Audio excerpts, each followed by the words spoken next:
ኣብ ሶማል ዘሎ ጨንፈር ናይቲ በእስላማዊ መንግስቲ ጽዋዕ ወይ ዳዓሽ ዝበሃል ግብረ ሽበራዊ ዕጡቅ ጉጅለ ሓይሉ እንዳዓበየን ብዙሕ ኣባላቱ እንዳዛየደን ኣብ ዝመጻሉ ዘሎ እዋን ኣስጋኢ ዝኾነ ከቢድ ሓደጋ እንዳኾነ ይመጽእ ከም ዘሎን ሕጂኻ ኣብ ሰሜናዊ ምብራቕ ዞባ ፑንትላንድ ብለይቲ ብነፍሲ ቅትለታዊ መኪናን ሞተር ሳይክልን ገይሮም ኣብ ልዕሊ ወተሃደራዊ ማዓስከር መጥቃዕቲ ከም ዝፈጸሙ ኣባላት ሓይልታት መንግስቲ ሶማል ግን ነቲ መጥቃዕቲ ቀልጢፎም ግብረ መልሲ ክህቡሉን ክከላኸልዎን ብምኽኣሎም ብሓገዝ ደብዳብ ነፈርቲ 70 ኣባላት ዳዓሽ ክቆትሉ ከም ዝኽኣሉ ተሓቢሩ ከም ዝፍለጥ ክልላዊ መንግስቲ ፑንትላንድ ኣብ ዝሓለፈ ቀረብ እዋን ኣብ ልዕሊቲ ኣብቲ ዞባ ዘሎ እስላማዊ መንግስቲ ዝፍለጥ ዳዓሽ ከምኡ ድማ ቀንዲ ተቐናቃኒዮ ኣካል ዝኾነ መሳል ቃዒዳ ርክብ ዘለዎ አልሸባብ ኩናት ዝኣወጀ ኮይኑ ክሳብ ሕጂ ከዓ ብርክት ዝበሉ ኣባላት ዳዓሽን አልሸባብን ከም ዝቐተለ ከምኡ ድማ ሓደ ላዕለዋይ መራሒ ናይቶም ግብረ ሽበራውያን ጉጅለታት ዝርከቦም ብርክት ዝበሉ ግብረ ሽበራውያን ሓይልታት ኣብ ትሕቲ ቁፅር ከም ዘእተወ ይገልጽ እዩ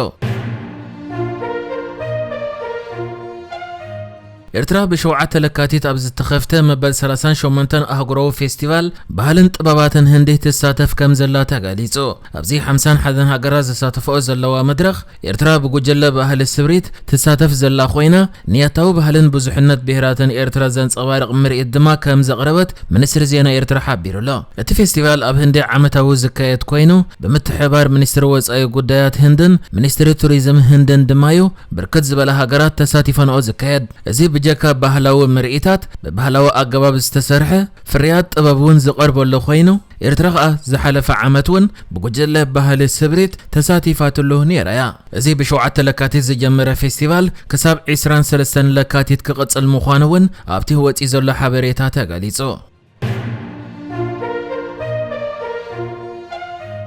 ሚኒስትር ዜና ኤርትራ የማነ ገብረ መስቀል ኣብ ዝሓለፈ 2 ዓመታት ብዝተፈላለየ ማዕከናት ዜና ኣብ ልዕሊ ኤርትራ ዝወረደ ጸለመን ከቢድ ጉድኣትን ካሕሳን ፍትሕን ይዝግብኦ ኢሉ ሚኒስትር ዜና ኤርትራ የማነ ገብረ መስቀል ኣብቲ ዘርጊሕዎ ዘሎ ጽሑፉ እዚ ዘለናዮ እዋን ፍሉይ እዋን እዩ ኣብ መንጎ ምዕራባውያን መንግስታት ትካላት ጸጥታ ማዕከናት ዜናን ዘሎ ምትእስሳር ሕጂ ንጹርን ንህዝቢ ቁልዕን ኮይኑሎ መራኸቢ ብዙሓን ዕላማ ዘለወንን ዘይሻራውያንን ዝብል ዝነበረ ሓሳብ ሓሶት ኮይኑ ተቓሊዕሎ ከምኡ እውን ነይሩ እዚ ሓቀታት እዚ ግን መብዛሕትኡ ግዜ ኣብ ኣገዳሲ እዋናት ይዝወጽእ ብፍላይ ድማ ኣብ መንጎ ተሓባበርቲ ውድባት ወጥሪ ወይ ድማ ጸቕጢ ምዝህሉ ዝፍጠር ንኤርትራ ግን እዚ ሓድሽ ነገር ኣይኮነን ንዓመታት ፍልያት ጸብጸባት ዘውፅኡ ጉጅለታት ከም ሂማን ራይት ዎች ከምኡውን ብዙሓት ዓበይቲ ማዕከናት ዜና ዝዝርግሕዎ ኣሉታዊ ዜናታት ብዛዕባ ኤርትራ ካብ ነዊሕ እዋን ኣትሒዝና ተዛሪብናሉ ኢና ኩሎም ሓደ ዓይነት ጽሑፍ ተኸቲሎም ንኤርትራ ከጸልሙን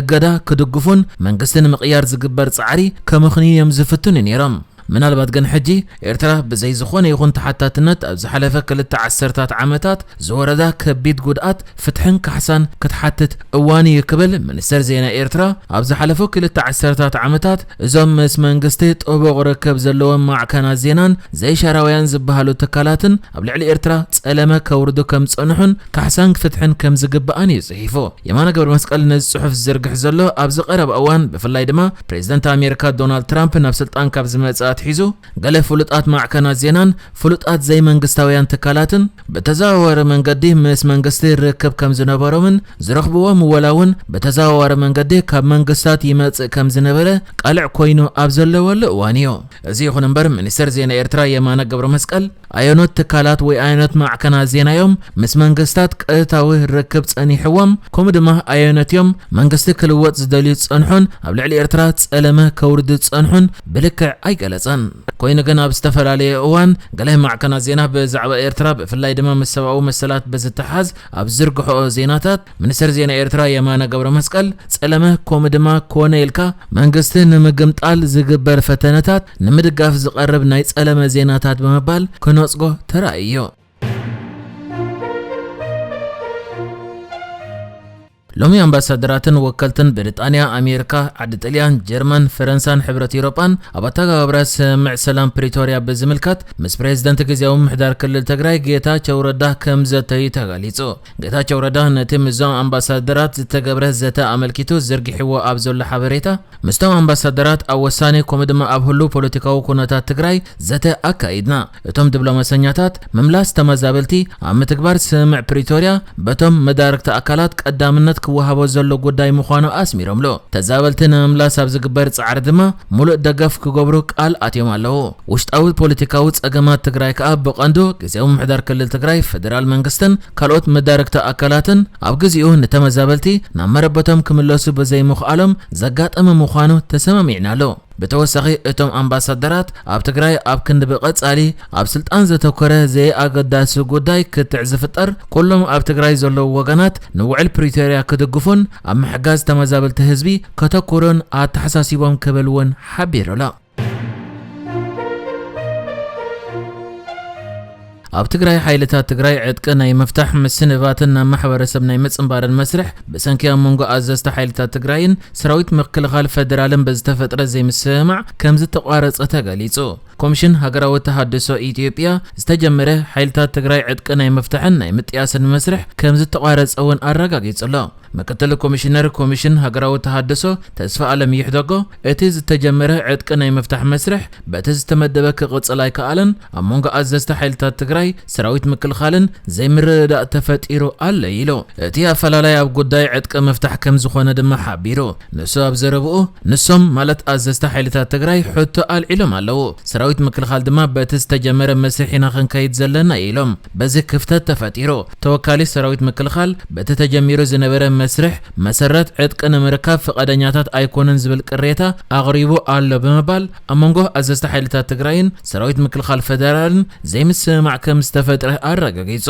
እቶም ኣብ ደማዊ ኩናት ትግራይ ኣንጻር ሰራዊት መንግስቲ ኢትዮጵያን መሻርክቲ ሓይልታት ኣምሓራን ኤርትራን ክዋግኡ ጸንሑ ሓይልታት ትግራይ እቲ ኩናት ብስምምዕ ፕሪቶሪያ መክትኡ ስዒቡ ዕጥቆም ክፈትሑን ዘድልይ ስልጠናን እግሪ መትከልን ወሲዶም ናብ ማሕበረሰብ ክጽንበሩን ትጽቢት ነይሩ በዚ ድማ ኮሚሽን ሃገራዊ ተሃድሶ ዝሓለፈ ሕዳር ሓይልታት ትግራይ ምስንባት መፍታሕ ዕጥቅን ምጥያስን መስርሕ ብወግዒ ከም ዝተጀመረ ኣፍሊጡ ነይሩ እዩ እዚ ሕጂ ተፈጢሩ ዘሎ ዘይምስማዕ ድማ ዘተ ከም ዘድልዮ ዝሓበረ ምክትል ኮሚሽነር ኣብዚ እዋን ኣዘዝተ ሓይልታት ትግራይ ኣብ ኣኼባታት ስለ ዘለዉ እቲ ዘድሊ ዘተ ከካይዱ ከም ዘይከኣሉ ዘለዉ ይገሊጹ ንሱ ወሲኹ ሕጂ ክልቲኦም ኣካላት ተራኺቦም እንታይ እዩ እቲ ዘካትዖም ዘሎ ዝብል ሓደ ብሓደ ምይጥ ኣይተገብረሎን እቶም ኣዘዝተ ናይ ትግራይ ዕጥቂ ዘይነረክበሉ ምኽንያት ኣለዮም ዝብሉ ዘለዉ ንምምያጥ ክንረኽቦም ፈቲና ግን ክንረኽቦም ኣይከኣልናን እውን ይብል እዚ ኣብ መንጎ ክልቲኦም ሓይልታት ተፈጢሩ ዘሎ ኣፈላላይ ኣዘዝተ ትግራይ ንምንታይ ዕጥቂ ከረክቡ ዘይደለዩ ዝብል ምኽንያትን ብዝርዝር ንምርዳእ ግን ተወሳኺ ዘተ ከም ዘድልዮ የንፊቱ ከም ዝከር ኣብ ዝቐረበ እዋን ላዕለዎት ኣዘዝተ ሓይልታት ትግራይ ኣብ ዘካየድዎ ኣኼባ ንግዜያዊ ምምሕዳር ክልል ትግራይን ኣመራርሑን ብክሕደትን ምስ ሓይልታት ወጻኢ ብምስራሕን ብምኽሳስ ምትዕርራይ ክግበረሉ ጻውዒት ኣቕሪቦም እዮም እቶም ኣዘዝቲ ኣብ ጎኒ ብኣቦ ወንበር ሕወሓት ዶክተር ደብረጽዮን ገብረ ሚካኤል ዝምራሕ ክንፊ ሕወሓት ከም ዘለውን ኣነጺሮም እዮም ንሕጂ ዝተዳለወ ዜናታት እዚ ነይሩ ብካልእ ክሳብ ንራኸብ ሰላም ንዓኹም